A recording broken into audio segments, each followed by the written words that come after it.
दोस्तों कल की डेट में आप देखें कि निफ्टी की क्लोजिंग 198 अंक माइनस यानी कि 24,378 पे होते हुए दिखे। और उसके साथ ही अगर आप एफआईआई के index future, stock future, equity और डीआई के डेटा को कंबाइन करके देखें तो 8300 करोड़ से ज्यादा की बिकवाली मार्केट में देखने को मिल रही है। अब ऐसे में सबसे बड़ा सवाल सामने निकल के आता है कि आज 23 अप्रैल मार्केट किस तरह से रिएक्ट कर सकता है। दोस्तों यहाँ पे आप देखें कि कल की डेट में डोनाल्ड ट्रंप का एक बयान सामने निकल के आया। डोनाल्ड ट्रंप ने बोला कि यहाँ पे सीज फायर को हम 4 से 5 दिन के लिए बढ़ा रहे हैं। और जैसे यह न्यूज सामने निकल के आई, आप देखें कि जो यूएस मार्केट की ओपनिंग थी वह नेगेटिव साइड में होते हुए दिखी थी, लेकिन जैसे ये न्यूज सामने निकल के आती है यूएस मार्केट में अच्छी खासी तेजी देखने को मिली और डॉ जोन्स वगैरह में निचले स्तर से 500 पॉइंट की तेजी देखने को मिली। लेकिन उसके बावजूद भी आप देखें कि यूरोपियन मार्केट और गिफ्ट निफ्टी नेगेटिव साइड में ही ट्रेड करते हुए दिखा। तो इसके पीछे की सबसे बड़ी वजह क्या है? दोस्तों आप देखें कि डोनाल्ड ट्रंप का जो बयान आया, उन्होंने बोला कि 4 से 5 दिन के लिए जो सीज फायर है इसको हम बढ़ा रहे हैं। और उसके साथ उन्होंने बोला कि फ्राइडे को ईरान के साथ सेकेंड दौर की जो वार्ता है वो होने की संभावना है।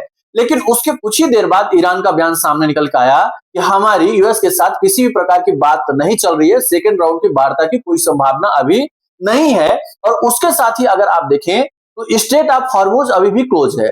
अब हमें क्या इंपैक्ट पड़ रहा है, हमें किससे नुकसान और किससे फायदा है? जब स्ट्रेट ऑफ हॉर्मुज ओपन होगा और उसको ओपन होने की वजह से जो ऑयल का प्राइस है वो नीचे आएगा, क्योंकि अभी आप देखें कि ऑयल ब्रेंट का जो प्राइस है वो लगभग $102 पर बैरल के आसपास देखने को मिल रहा है।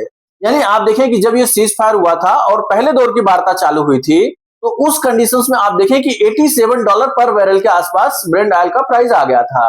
लेकिन यहां से धीरे धीरे प्राइस बढ़ रहा है। तो हमें इस बात को समझना होगा कि ये जो सीज फायर डोनाल्ड ट्रंप के द्वारा बढ़ाया गया है इससे हमें कोई फायदा नहीं है और जिसका इंपैक्ट कहीं ना कहीं हमारे इंडियन स्टॉक मार्केट में आपको नेगेटिव साइड में देखने को मिलेगा। अगर ऑयल ब्रेंट का प्राइस $95 पर बैरल के नीचे होता है तब भी हमारे इंडियन स्टॉक मार्केट के लिए कुछ पॉजिटिव सेंटीमेंट्स बन सकता है। अब दोस्तों यहाँ पे आप देखिए कि जो रुपया है उसमें भी कमजोरी देखने को मिल रही है और ऑयल ब्रेंट के प्राइस में भी अच्छा उछाल देखने को मिल रहा है। और साथ में एफआईआई के इक्विटी मार्केट, इंडेक्स फ्यूचर और स्टॉक फ्यूचर में अच्छी बिकवाली देखने को मिल रही है। तो कहीं ना कहीं दोस्तों आप देखें कि ये सारे जो डेटा है वो मार्केट के नेगेटिव इंडिकेशंस देते हैं। अब ऐसे में आपको ध्यान रखना होगा कि निफ्टी जब तक 24,500 के नीचे टिका रहता है तब तक आपको सेलिंग की अपॉर्चुनिटी मिलेगी, यानी कि आपको मार्केट में गिरावट देखने को मिलेगी, क्योंकि हाईएस्ट जो कॉल राइटिंग है वह 24,500 के स्ट्राइक प्राइस पे देखने को मिल रहा है। दोस्तों यहाँ पे आपको ध्यान रखना होगा कि जब तक निफ्टी 24,500 के नीचे है तब तक आपको सेलिंग प्रेशर मार्केट में देखने को मिलेगा और अगर यहां से बिकवाली आती है तो फिर निफ्टी के लिए 24,000 इंपॉर्टेंट सपोर्ट का काम करेगा। दोस्तों अगर आप डेटा उठा के देखेंगे तो अगस्त 2024 में निफ्टी 24,000 को बेस बनाया और उसके बाद अच्छी तेजी देखने को मिली और निफ्टी ने 26,000 का हाई लगा दिया। उसके साथ ही मई 2025 में आप देखें कि निफ्टी लगभग 24,000 के आसपास का बेस बनाया और उसके बाद 26,000 का निफ्टी ने हाई लगा दिया। यहाँ पे समझना होगा कि अभी जो मार्केट का ओवरऑल ट्रेंड है वो पॉजिटिव साइड में है, लेकिन ट्रेंड के बीच बीच में आप देखें कि मार्केट में वोलेटिलिटी देखने को मिलती है। तो जब तक निफ्टी 23,950 से 24,000 के ऊपर सस्टेन कर लेता है तब तक मार्केट में पॉसिबिलिटी रहेगी कि अभी जो मार्केट का डायरेक्शन है, ट्रेंड है, वो पॉजिटिव साइड में है। लेकिन अगर निफ्टी की क्लोजिंग 24,000 के नीचे होती है देन फिर आप देखें कि जो डायरेक्शन है, ट्रेंड है मार्केट का, फिर वो चेंज होते हुए दिखेगा। और अगर निफ्टी 24,500 के ऊपर टिकता है देन हमें पॉजिटिव मोमेंटम देखने को मिलेगा। आज के लिए ओवरऑल अगर आप सेंटीमेंट्स देखें तो हमें नेगेटिव साइड में ही देखने को मिल रहा है और इससे यही उम्मीद लग रही है कि मार्केट में अभी भी पैनिक की सिचुएशंस है। तो आप देखें कि जब तक स्ट्रेट ऑफ हॉर्मुज को ओपन होने की न्यूज सामने नहीं आती तब तक आप देखें कि मार्केट में कहीं ना कहीं पैनिक की सिचुएशंस देखने को मिलेगी।